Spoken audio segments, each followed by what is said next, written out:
There are many people who ask themselves, how would you like your spouse to look like? How would you like your spouse to behave and be like?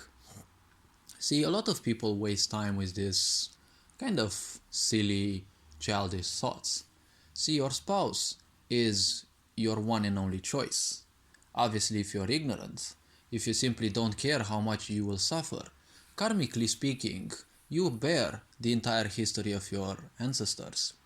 And therefore, based on which karmic aspect will command you more, your spouse will be based on that. If you are ignorant and you don't make conscious choices, see, your spouse is not a robot. Hopefully, I mean, well, if you choose the such, you're only taking the easy path. Because with robots, machines, AI, and the such, they can be programmed. They can be arranged on how you like them, whatever you want them to be like, but ultimately they are nothing else but a bunch of code that constantly repeats. So the point is, it's worthless to simply imagine or even spend time thinking about, they must be redheads or blue haired or whatever, or they must have this color of the eyes. See, in my case, I've told people I don't need necessarily that.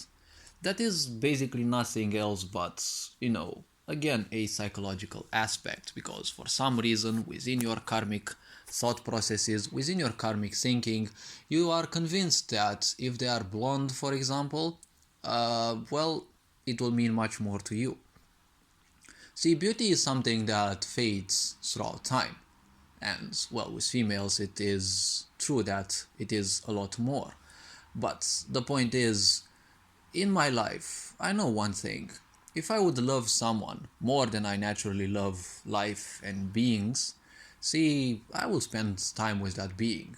Someone has to go through the tests of time, because that is what creates the greatest bonds. A lot of people just do memes on the internet and believe that that's actually, you know, basically what love is, or listening to some stupid, social media music that speaks about love, and there's some, haughty girls that dance around, and sexuality is basically what people understand as love. No, that is not love. That is just basic impulses. The world has impregnated everyone's minds with this, male way of thinking. See, women by design, they require emotion, and every interaction with women can be in a way dangerous, because see, they might attach easily. Because if you make them feel well, especially if they, have been alone for a long time, they might actually start overthinking, as they usually do. And they might end up thinking that, oh well, they've had some nice time with you, maybe it will be the same again tomorrow and the such. And if they end up with attachments, well, you know, they might find it quite easier than men would to simply manipulate you and, make use of you through emotions and whatever other thing that humans in general can use to manipulate you. When it comes to men, this idea is simply nothing else but a physical necessity. That is why, even in this society, right, it is men who go to, prostitutes, not necessarily women, because women need a relation that kind of lasts. Men also need, but to them, if it is about a physical necessity, it is just a physical necessity and just that. It's the same thing as the relation, or usually there's not much of a relationship when it comes, for example, to prostitutes. They just go, they, well, get the deal done, and that's it. Women, on the other hand, need emotions, right?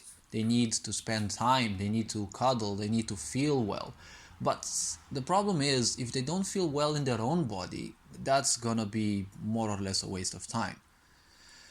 I'm not gonna dive into the psychology of men and women because, well, I don't want to make videos too long, and I'm not an expert in either of those, although I'm sufficiently introspective to know a bit about each.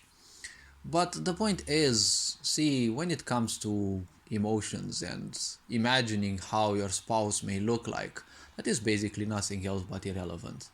If you will love them, you will love them. But love is something that can only be perceived from a conscious perspective. In an unconscious perspective, there is basically little to no such thing. Because Unconsciousness means that you are disengaged, right? From your emotions, from your thought processes, whatever comes, the first thing that comes, that is the first thing that you serve.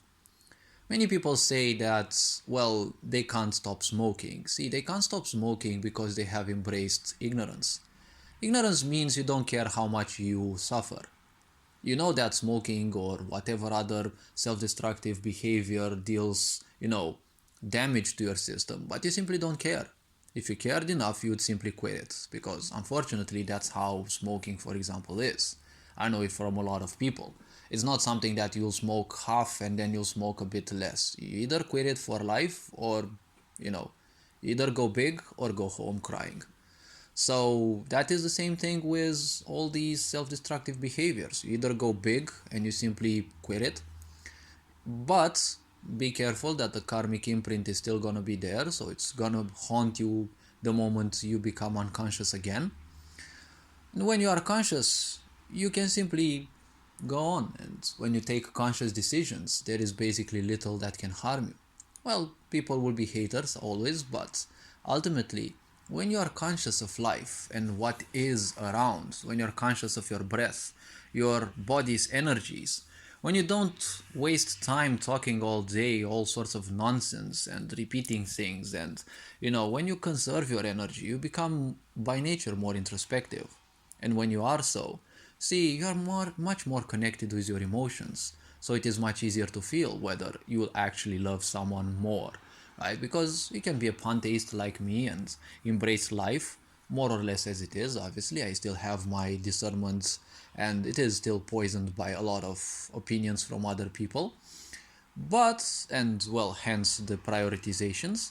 But the point is, when it comes to humans and emotions, I would simply feel if there would be a certain special being, let's say.